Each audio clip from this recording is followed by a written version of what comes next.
தொடர்ந்து நம்ம ஈரானுடைய நிலவரங்களை எல்லாம் பார்த்துட்டு இருக்கோம். இன்னைக்கு வந்திருக்கக்கூடிய சில முக்கியமான தகவலை பார்க்கலாம். அதுலயும் ட்ரம்பை பத்தி பாத்தீங்கன்னா 2 நாளாக வந்து நிறைய நியூஸ் ஸ்ப்ரெட் ஆயிட்டே இருக்கு. நம்மளுடைய கமெண்ட்லயே கேட்டுட்டே தான் இருக்கீங்க. ட்ரம்ப் ரொம்ப சீரியஸா இருக்காராமா, அப்பப்ப வந்து பாத்தீங்கன்னா போட்டோ எல்லாம் வந்துட்டு இருக்குது, ஹாஸ்பிட்டல்ல இருந்து அவர் டிஸ்சார்ஜ் பண்ணக்கூடிய போட்டோஸ் எல்லாம் வந்திருக்குன்னு சொன்னாங்க. அதை பத்தி நம்ம போய் ஃபேக்ட் செக் பண்ணி பார்த்ததுல வந்து இன்னைக்கு அதாவது வந்து வெள்ளை மாளிகையிலிருந்து அறிவிச்சுட்டாங்க, தெளிவா அறிவிச்சுட்டாங்க. அவங்க என்ன சொல்லியிருக்காங்கன்னா, ட்ரம்ப் நலமோடு இருக்கார். அது வந்து ஒரு 4 வருடத்துக்கு முன்னாடி அவர் வந்து ஹாஸ்பிட்டல் அட்மிட் பண்ண அந்த போட்டோ தான். மற்றபடி வந்து பார்த்தா இப்ப நலமோடு தான் இருக்காருன்னு சொல்லிட்டாங்க. எல்லாத்துக்கு மேல இந்த டவுட் எங்கிருந்து வந்துச்சுன்னு பாத்தீங்கன்னா, முந்தா நேத்து வந்து வெள்ளை மாளிகையில இருக்கக்கூடிய ஒரு மீட்டிங்கை வந்து இப்ப ட்ரம்ப் வந்து கேன்சல் பண்ணியிருந்தாரு. அவர் கேன்சல் பண்ணதுனாலதான் என்ன ஆயிடுச்சுன்னா, எதுக்காக வந்து போர் சமயத்துல மீட்டிங்கை கேன்சல் பண்றாரு அப்படிங்கக்கூடிய ஒரு பெரிய பேச்சு வந்துச்சு. ஆனா அதுக்கு வேற ஏதோ ஒரு காரணமா கூட இருந்திருக்கலாம் அப்படிங்கிறது இப்ப தெரிய வருது. இப்படிதான் இந்த நெத்தன்யாஹூ என்ன பண்ணாருன்னா, அவர் வந்து அந்த மீட்டிங் கேபினெட் மீட்டிங்கை வந்து ஸ்கிப் பண்ணியிருந்தாரு. அந்த சமயத்துலதான் எல்லாரும் வந்து இவர் இதுவரை கேபினெட் மீட்டிங்கை ஸ்கிப் பண்ணதில்லைன்னு சொல்லிட்டு அவர் இறந்துட்டாருன்னு பேசிட்டு இருந்தோம். கடைசியில பாத்தீங்கன்னா இமேஜ் எல்லாம் கிடையாது, அவர் உண்மையாலுமே உயிரோட தான் இருக்காருன்னு சொல்லிட்டு தெரிய வந்துச்சு. இப்பயும் பாத்தீங்கன்னா நிறைய இடத்துல லைவ் வீடியோல எல்லாம் வராரு.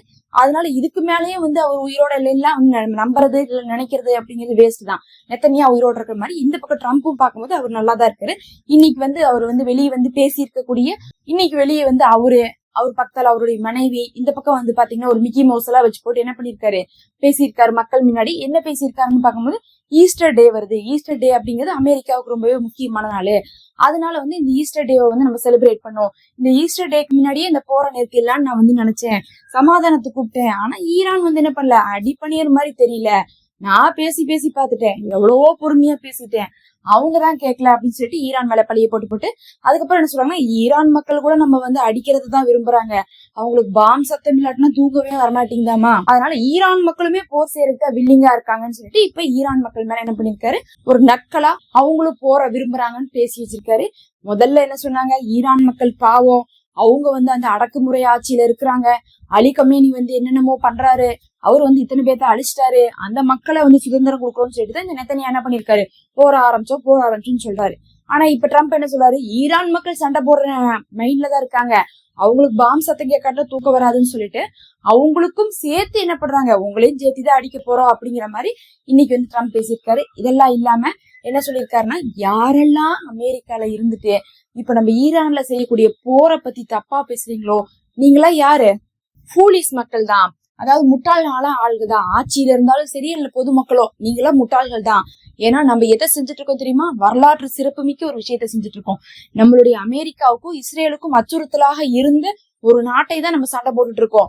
என்னுடைய மனைவி என்ன சொன்னாங்க தெரியுமா, என் மனைவி வந்து சொல்றாங்க, ஈரான் மாதிரி ஒரு நாட்டிடத்துல வந்து அணு ஆயுதம் இருக்கவே கூடாது, அதனால அவங்கள்ட்ட இருக்கக்கூடிய அணு ஆயுதத்தை முழுசா வாங்குங்கன்னு சொல்லிட்டாங்க. என் மனைவி சொல்றது வந்து இந்த விஷயத்துல 100% கரெக்ட். அதனால நான் என்ன பண்ண போறேன், அதை தான் செய்ய போறேன். ஒட்டுமொத்தமா நாங்க அணு ஆயுதம் வாங்காம, அவங்கள்ட்ட இருக்கக்கூடிய யுரேனியமை வாங்காம, அணு ஆயுதம் செய்யறதை தடுக்காம இந்த போரை நாங்க நிறுத்த மாட்டோம்னு சொல்லியிருக்காரு. பக்கத்தால இருந்துட்டு அவங்க மனைவியும் மண்டையை ஆட்டிட்டு என்ன பண்றாங்க, ஆமான்னு சொல்லிட்டு ஆமா போட்டுருக்காங்க. இதுதான் வந்து ஈரானுக்கு நான் கொடுக்கக்கூடிய கடைசி சான்ஸ். இந்த சான்ஸை மட்டும் நீங்க யூஸ் பண்ணிக்கலன்னா அவ்வளவுதான், எங்கள்கிட்ட வந்து சரண்டர் ஆயிருங்க, எங்களுடைய பேச்சுவார்த்தைக்கு நீங்க ஒத்துக்குங்க, அதுக்கப்புறம் என்ன பண்ண போறோம், ஈரானை எந்த எல்லைக்கு வேணா நாங்க எங்களுடைய இலக்குகளை அடையிறதுக்காக கொண்டு போறோம் அப்படின்ட்டு இருக்காங்க. இதெல்லாம் முடிச்சதுக்கு பிறகு பிரஸ் மீட்ல இருந்து கேக்குறாங்க, ஏதோ நீங்க வந்து போற முடிக்க போறேன்னு வேற அப்பப்ப சொல்லிட்டு இருக்கீங்க, சமாதானம் வருதுன்னு சொல்றீங்க, என்ன நடக்க போகுதுன்னு கேட்டதுக்கு, ஆமா நாங்க போற முடிக்க போறோம், சீக்கிரமா முடிக்க போறோம், சீக்கிரமாவே வெளியே வர போறோம் ஈரானை விட்டு.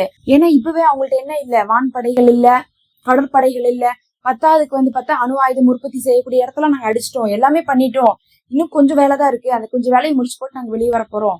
அப்ப ரெஜிம் சேஞ்ச் பத்தி என்ன சொல்றீங்கன்னு கேட்டதுக்கு, ரெஜிம் சேஞ்ச் ஆல்ரெடி வந்துருச்சு, இனிமேலும் வரும், நாங்க என்ன பண்ணுவோம், சீக்கிரமா வந்து ரெஜிம் சேஞ்சையும் கொண்டு வருவோம் அப்படின்னு இருக்காங்க.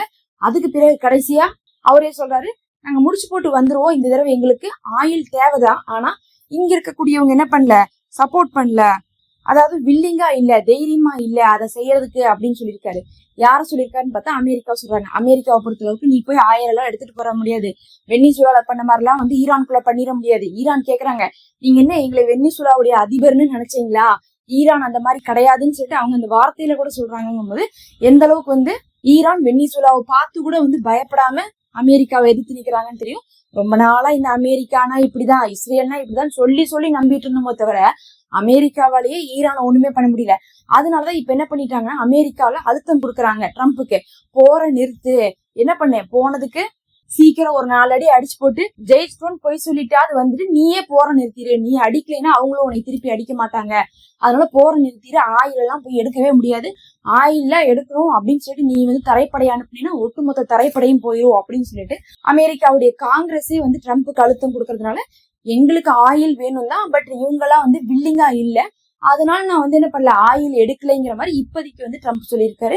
முதல்ல தரைப்படை சொன்னாங்க, குர்தீஸ் சொன்னாங்க, அதுக்கப்புறம் வந்து பாத்தீங்கன்னா குர்தீஸை பத்தி பேசுறதை விட்டுட்டு இல்ல அவங்க எங்களுடைய ஃப்ரெண்ட்ஸ் தான், அவங்கள கொண்டு போய் பிரச்சனையில சிக்க வைக்க விரும்பல, அதனால நான் தரைப்படைக்கு அனுப்பலன்ட்டு மறுபடியும் என்ன பண்ணியிருந்தாங்கன்னா ட்ரிப்போலி மூலமாக வந்து தரைப்படையை அனுப்பியிருந்தாங்க. குர்தீஸை சொன்ன இடத்துல ட்ரிப்போலியை அனுப்பியிருந்தாங்க. இப்ப வந்து பாத்தீங்கன்னா ரெஜிம் சேஞ்சுன்னு சொன்னாங்க, அதுக்கப்புறம் ரெஜிம் சேஞ்ச் வந்துருச்சுன்னு சொன்னாங்க. இப்ப என்ன சொன்னாங்கன்னா ஆல்ரெடி வந்திருக்கு, இன்னும் வந்து வரணும், அதையும் கொண்டு வருவோம்னு சொல்லியிருக்காங்க. அப்புறம் ஆயிலும் எடுக்க முடியாது அப்படிங்கறது என்ன பண்றாங்க ஒத்துக்கிறாங்க. கடைசியா ஒண்ணு சொல்றாங்க, ஈரான் வந்து ஒரு காலத்துல வந்து ரொம்ப ஸ்ட்ராங்கானதா தான் இருந்துச்சு, அதாவது போர் ஆரம்பிக்கிறதுக்கு முன்னாடி ரொம்ப ஒரு ஸ்ட்ராங்கான கண்ட்ரி தான், அவங்களுக்கு வந்து நல்லாவே வந்து திறமையெல்லாம் இருந்துச்சு. பட் இப்ப அப்படி கிடையாது, ஏன்னா நாங்க எல்லாத்தையுமே அழிச்சிட்டோம்ல அப்படிங்கக்கூடிய ஒரு வார்த்தையை வாலண்டியரா வந்து ட்ரம்ப் சொல்றாரு. இதுக்கு காரணம் என்னன்னு பாத்தீங்கன்னா முந்தா நேத்து ஒரு அறிவிப்பு கொடுத்திருந்தாரு ட்ரம்ப். என்ன சொன்னாரு, நாங்க ஒன் ஆஃப் த ஸ்ட்ராங்கஸ்ட் கண்ட்ரியான ஈரான் கூட சண்டை போட்டுட்டு இருக்கோம்டாங்க.